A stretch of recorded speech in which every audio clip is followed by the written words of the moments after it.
मैं आज आपको बताऊंगा कि भारत में इस्लामिक आतंकवाद कैसे बढ़ रहा है। पूरे देश भर में इस्लामिक आतंकवाद कैसे फैल रहा है।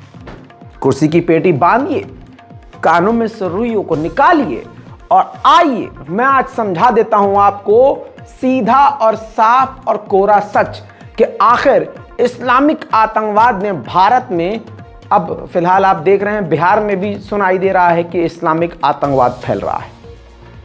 जैसे कि अभी ताजा हालिया आपने खबरें देखी, खबरें इस तरह की आई जिसे दैनिक जागरण, दैनिक भास्कर, तमाम भारतवादी मोदीवादी अखबारों और मीडिया ने कवर किया। गोपालगंज में लापता पुजारी की निर्मम हत्या, जीभ और प्राइवेट पार्ट काटा, दोनों आंखें निकाली, लोगों ने किया हंगामा। डॉक्टर अजय आलोक इस पर लिखते हैं, बिहार इस्लामिक स्टेट की ओर बढ़ रहा है, अगर जल्दी नहीं रोका गया तो डर से धर्मांतरण शुरू हो जाएगा। सीएम मस्त है, जनता त्रस्त है, कुशासन की बहार है, नशे कुमार हैं।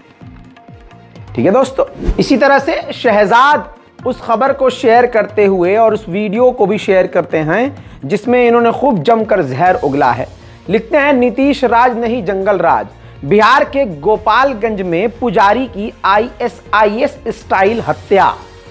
Bihar now has jungle raj not Nitish raj. ठीक है, इन्होंने बिहार की सरकार, बिहार की पुलिस पर कठोर सवाल खड़े कर दिए।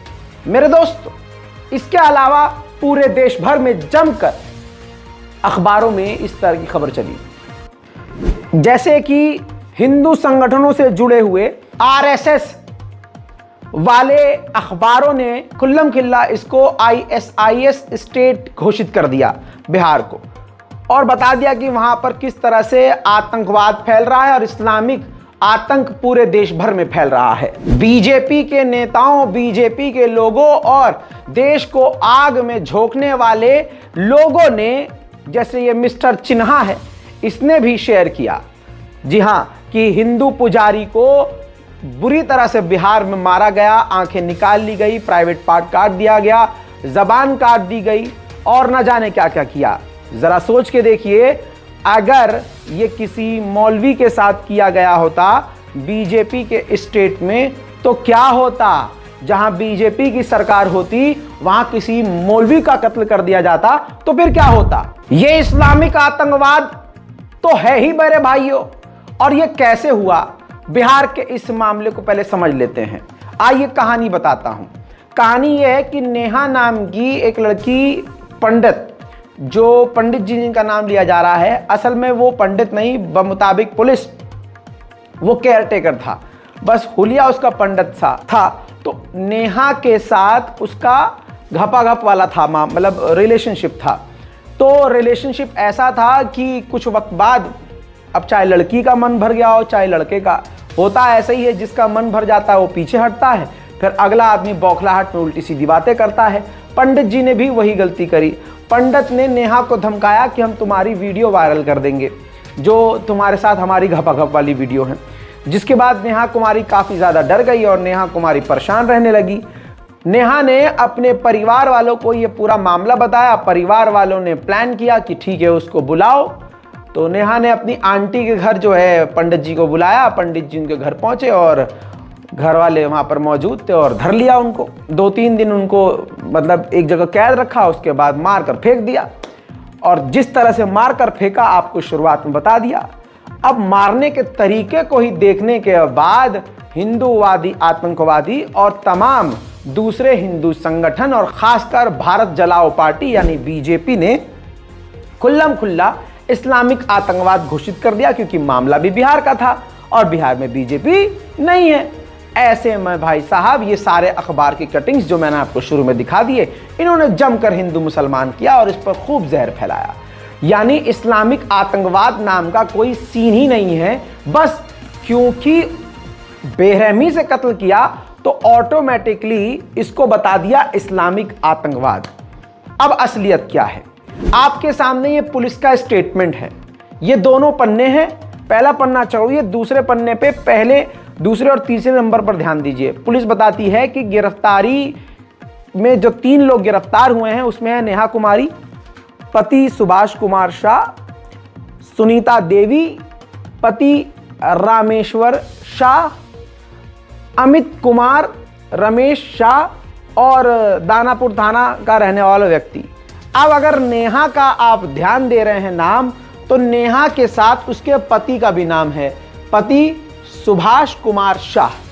अब यहां पर मैं आपको बताना चाहता हूं सनातन धर्म से जुड़ी इस महिला का, जिसने पुजारी का कत्ल किया, ठीक है, वो शादीशुदा थी लेकिन उसका बाहर घपाघप चल रहा था।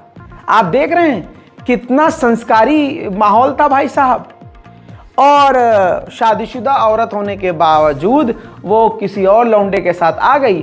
अब वो लड़का धमकी देने लगा, इन्होंने उसका कत्ल कर दिया। बहरहाल कहने का मतलब ये है कि अब देख रहे हैं आप, कत्ल हो चुका है और पूरी तरह से इस्लामिक आतंकवाद घोषित कर दिया गया और कह दिया गया कि भाई ये तो मुसलमानों वाला आतंक है और ISIS वाला आतंक फैल रहा है, इस्लामिक स्टेट बन रहा है हमारा भारत। तो यानी किस तरह से कातिल हिंदू, बेचारा जो मारा गया वो हिंदू, लेकिन मुसलमान का नाम बीच में डाल दिया गया, इस्लाम का नाम बीच में डाल दिया गया।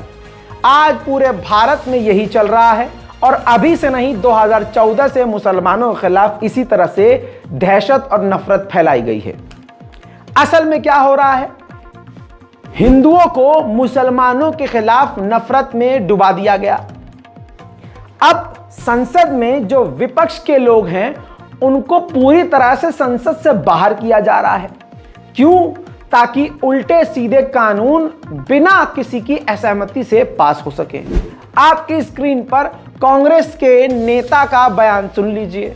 दोस्तों, ये इतिहास में पहली बार हुआ है कि इस तरह से भारी मात्रा में सांसदों को निकाल दिया गया है। मोदी सरकार सांसदों का निलंबन कर रही है ताकि कड़े कानून को बिना बहस पास कराया जाए। कांग्रेस ने ऑफिशियली कहा है। कमाल यह है कि मोदी जी जो बोलते हैं असल में उसका उल्टा करते हैं।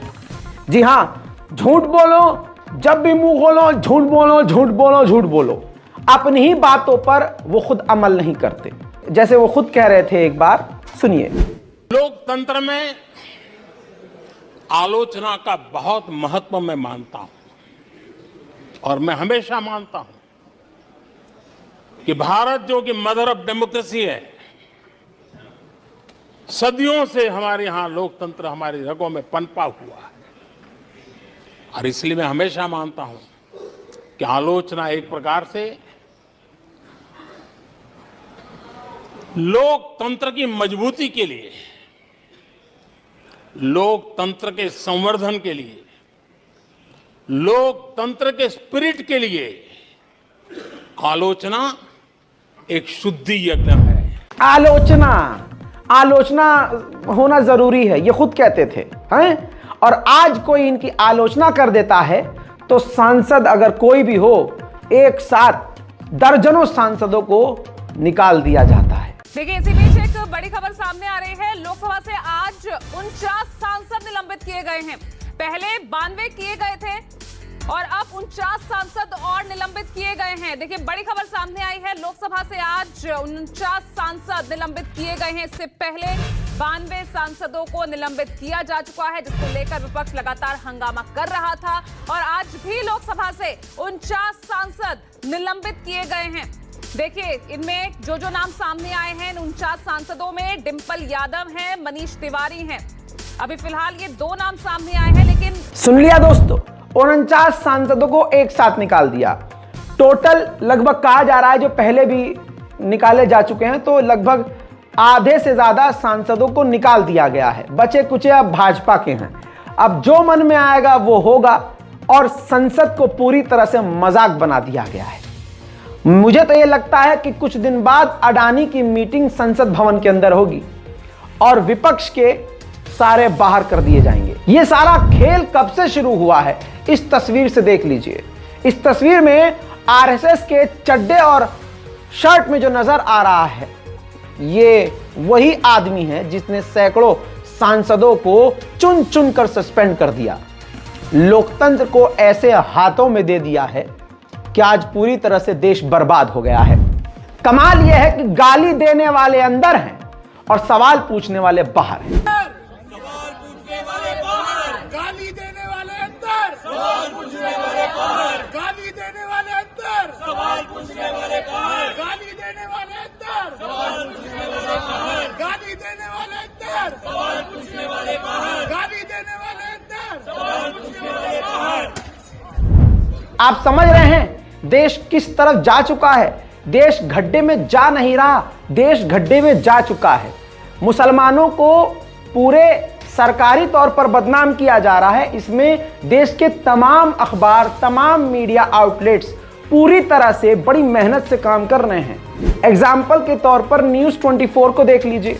कल तक इसको हम बड़ा अच्छा समझ रहे थे, आज इसकी लाइन पढ़िए। कानपुर का मामला, इसने बताया कि बच्ची का कलेजा खाने वाले 4 दोषियों को उम्र कैद की सजा मिली। आरोपियों ने रेप और हत्या के बाद रोटी में रख कर खाया था बच्ची का कलेजा। तांत्रिक ने कहा था ऐसा करने से बेटा पैदा होगा। कितनी चालाकी और कितनी सफाई से हिंदुत्व के आतंकवादी दोषियों का नाम छुपा लिया और इसी खबर को, ऐसी खबरों को शेयर करके हिंदू संगठन बड़े ही चालाकी से मुसलमानों का नाम बदनाम कर देते हैं। अब असल में मैं बताता हूं कि कौन वो लोग हैं। मेरे दोस्तों, बच्ची का कलेजा खाने वाले नर पिशाचों का नाम परशुराम और सुनैना है। जी हां, पति और पत्नी ने बेटा पैदा नहीं हो रहा था इनके, ठीक है, तो इनको किसी तांत्रिक ने बोला कि बलात्कार करो बच्ची का और कलेजा फाड़ो उसका और रोटी पर रखकर कच्चा खाओ तो बेटा पैदा होगा। तो सुनैना और परशुराम, नाम में जिसके राम हो, कितना घिनौना काम कर गया वो।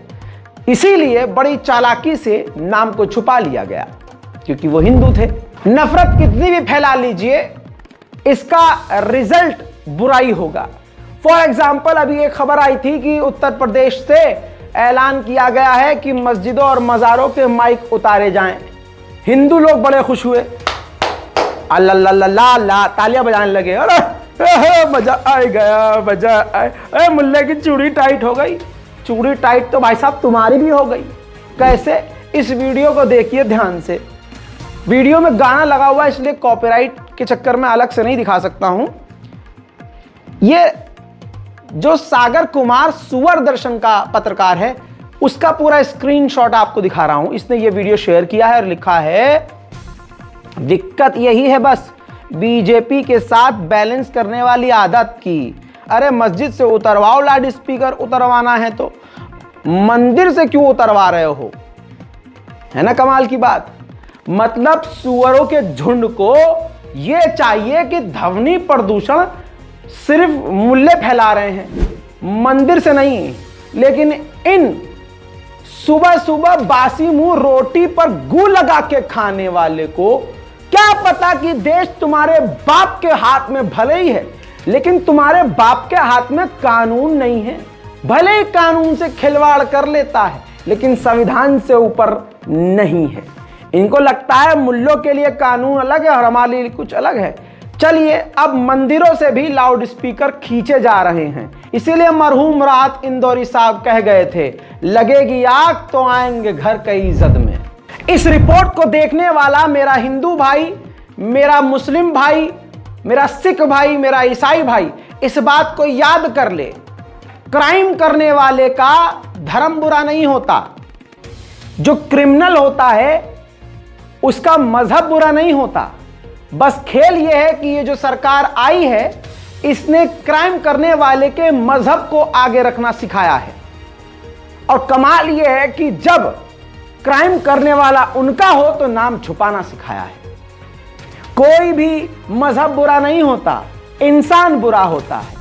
अगर इंसान अच्छा है तो वह अच्छा मुसलमान होगा, अगर इंसान अच्छा है तो वह अच्छा हिंदू होगा। मेरे दोस्तों, इल्ज़ाम लगाते हैं मुसलमानों पर कि ये गाय हमारी माता को काट के खा जाते हैं, ये नरपिशाच हैं, ये हैवान हैं, ये मुल्ले ऐसे हैं, ऐसे वैसे हैं, ये हमारी गायों का बलात्कार भी कर देते हैं। मेरे दोस्तों, आपकी स्क्रीन पर इस शख्स को देखिए, ये हिंदू है माशाल्लाह से, और इस हिंदू भाई ने अपनी माँ का बलात्कार किया है। अब आपके सामने ये रिपोर्ट है। मेरे दोस्तों ध्यान से देखिए, इस चेहरे को हमीरपुर जिला में अधेड़ उम्र के व्यक्ति ने गाय के साथ बलात्कार किया।